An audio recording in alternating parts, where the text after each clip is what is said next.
കാളിയാറോട് പള്ളിയിലാണുള്ളത്. ഇവിടെ എത്തിയപ്പോൾ നല്ല മഴയുണ്ടായിരുന്നു. കുറച്ചു നേരം ഈ കടയുടെ മുമ്പിൽ നിന്നിട്ട് പള്ളിയിലേക്ക് പോകാമെന്ന് കരുതി. അറബി വാക്കുകളിൽ എഴുതിയ ഒരുപാട് സാധനങ്ങൾ തന്നെ ഇവിടെ കിട്ടും. ചുമരിൽ വെക്കാൻ പറ്റിയത് നല്ല മനോഹരമായ രീതിയിൽ നല്ല പണി കഴിച്ചിട്ടുള്ള സാധനങ്ങളാണ്. പിന്നെ അതേപോലെ തന്നെ ലൊക്കേഷൻ മറക്കണ്ട, കാളിയാറോട് പള്ളി സ്ഥിതി ചെയ്യുന്നത് തൃശ്ശൂർ ജില്ലയിലാണ്.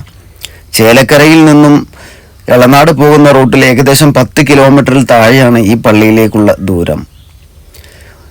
സൂഫി വര്യനായ ഷെയ്ഖ് അബ്ദുറഹ്മാൻ വലിയുല്ലാഹിയാണ് ഇവിടുത്തെ മഹാനവറുകൾ. സൂഫി വര്യനാണ്. ബാഗ്ദാദിൽ നിന്നും നൂറ്റാണ്ടുകൾക്ക് മുമ്പ് കേരളത്തിലെത്തിയ ഒരു മഹാനവറുകൾ കൂടിയാണ്. പിന്നെ അതേപോലെ തന്നെ ഈ മഴയുള്ളത് കൊണ്ട് നല്ല മനോഹരമായ ഒരു കാഴ്ചയാണ് ഈ കണ്ടുകൊണ്ടിരിക്കുന്നത്. ഒരുപാട് ദൂരെ നിന്നും ആളുകൾ സിയാറത്തിനെത്തുന്ന ഒരു പള്ളിയും കൂടിയിട്ടാണ്. ഇവിടെ വാഹനങ്ങൾ പാർക്ക് ചെയ്യാൻ ഒരുപാട് സ്ഥലങ്ങളും ഉണ്ട്. കൊല്ലം നടത്തി വരുന്ന ഉറൂസാണ് ഇവിടുത്തെ ഏറ്റവും വലിയൊരു പരിപാടി. ഞങ്ങൾ സിയാറത്തെല്ലാം കഴിഞ്ഞു തിരിച്ചു. ഇതേപോലെ നല്ല നല്ല വീഡിയോയുമായി വീണ്ടും കാണാം.